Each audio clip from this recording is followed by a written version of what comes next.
Hello student, आज से हम लोग नए टॉपिक स्टार्ट करेंगे जिसको हम क्षेत्रमिति कहते हैं। क्षेत्रमिति को इंग्लिश में बोला जाता है मेंसुरेशन। तो आज से हम लोग मेंसुरेशन का अध्ययन स्टार्ट करने वाले हैं। इसमें सबसे पहली चीज जो हम पढ़ेंगे वो पढ़ेंगे क्षेत्रफल। और दूसरी चीज जो गणना हम करेंगे, दूसरी जो गणना होगी हमारी वो होगी परिमाप की। परिमाप को आप पेरीमीटर भी बोलते हैं, है ना। तो इसमें अब हम बारी बारी से विभिन्न चित्रों का अध्ययन करेंगे। जो सबसे पहला स्टडी होगा हमारा नंबर 1 जो होगा वो हम स्टडी करेंगे त्रिभुज की यानी त्रिभुज को इंग्लिश में बोला जाता है ट्रायंगल की स्टडी हम सबसे पहले करेंगे। अब उसके बाद नंबर 2 पर हम लोग बात करेंगे आयत की, आयत यानी रेक्टेंगल की। नंबर 3 पे हम बात करेंगे वर्ग की, वर्ग यानी स्क्वायर। यानी इन 3 चित्रों के बारे में आज हम बारी बारी से अध्ययन करेंगे। चलिए हम लोग चलते हैं सबसे पहले टॉपिक पे। जो सबसे पहला हमारा फिगर है उसको हम बोलेंगे ट्रायंगल। तो ट्रायंगल की स्टडी हम सबसे पहला करते हैं। आइए देखते हैं अलग अलग तरह का ट्रायंगल कैसे आपको मिल सकता है। जो सबसे पहला टाइप का ट्रायंगल कुछ आपको ऐसा मिलेगा। ये आपका राइट एंगल ट्रायंगल है यानी समकोण त्रिभुज। दूसरा क्या होगा, आपका न्यून कोण त्रिभुज ऐसा मिल सकता है ना। और तीसरा आपको अधिक कोण त्रिभुज कुछ ऐसा मिल सकता है ना। कुछ इस तरह का त्रिभुज को तीनों दिख सकता है। अब इस तरह की 3 आकृति आपको मिल गई हो और आपको क्या करना हो, इनका क्षेत्रफल फाइंड करना हो, इनका एरिया निकालना हो। तो सबसे पहली बात तो कि क्षेत्रफल निकालने का फॉर्मूला क्या होता है, यानी एरिया निकालने का क्या फॉर्मूला होता है। एरिया बोलने का मतलब है क्षेत्रफल।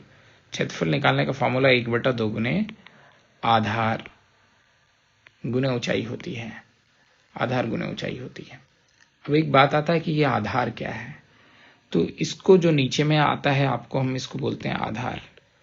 आधार यानी इंग्लिश में इसको बेस बोला जाता है, इसलिए बेस से डिनोट करते हैं। और ये जो 90 डिग्री का लाइन बन रहा है इसको बोलते हैं ऊंचाई। और ऊंचाई को हम लोग इंग्लिश में हाइट बोलते हैं, इसलिए एच से डिनोट करते हैं। तो अगर आप इस त्रिभुज में देखेंगे तो ये हमारा बेस है, पर हाइट आपको पता नहीं चलेगा।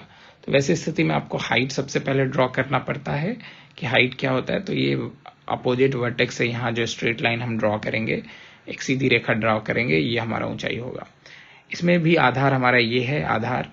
अब ऊंचाई की रही बात, तो ऊंचाई की निकालने के लिए हम क्या करते हैं, इसके इस पार्ट को हम लोग एक्सटेंड कर लेते हैं, इसके इस पार्ट को हम लोग एक्सटेंड कर लेते हैं, बढ़ा लेते हैं। बढ़ाने पर क्या करते हैं, फिर सामने से हम एक परपेंडिकुलर ड्रॉ करते हैं। ऐसा करके एक हम परपेंडिकुलर ड्रॉ करते हैं सीधा सीधा। ये 90 डिग्री बनाता है और ये हमारा काम करता है ऊंचाई की तरफ। और ये यहाँ से यहाँ ही हमारा क्या काम करता है, बेस काम करता है। तो जब भी अपने को एरिया निकालना हो यानी क्षेत्रफल निकालना हो तो 1/2 बेस को हम बी लिखेंगे, यानी आधार को बी लिखा हमने और ऊंचाई के बदले में एच लिखा। तो एरिया के लिए हम प्रयोग करेंगे a = 1/2 BH। अब आइए इस पर आधारित कुछ प्रश्न देखते हैं। लेकिन इससे पहले कि हम प्रश्न की ओर बढ़ें, यहाँ हमको एक बात देखना पड़ेगा कि इस फॉर्मूला में 3 अननोन है। एक अननोन है, एक अज्ञात है आपका a, दूसरा अज्ञात है आपका b और तीसरा अज्ञात है h। यानी आपको एक अज्ञात के रूप में क्षेत्रफल मिल सकता है, दूसरा अज्ञात के रूप में आपको आधार मिल सकता है, तीसरा अज्ञात के रूप में आपको क्या हो सकती है, ऊंचाई मिल सकती है। तो आपको इन चीजों का ध्यान रखना पड़ेगा और प्रश्न के हिसाब से आप उत्तर करेंगे। चलिए, जैसे पहले प्रश्न को मैं देकर आपको समझाना चाह रहा हूं कि किस तरह से हम, तो चलिए पहला क्वेश्चन की ओर बढ़ते हैं। पहला क्वेश्चन में आपको एक त्रिभुज दिया गया है, एक त्रिभुज दे दिया गया है। अब इस त्रिभुज की ऊंचाई भी आपको दे दी गई है, त्रिभुज की ऊंचाई आपको दी गई है। अब त्रिभुज की ऊंचाई मान लीजिए आपको दी गई है h = 4 सेंटीमीटर।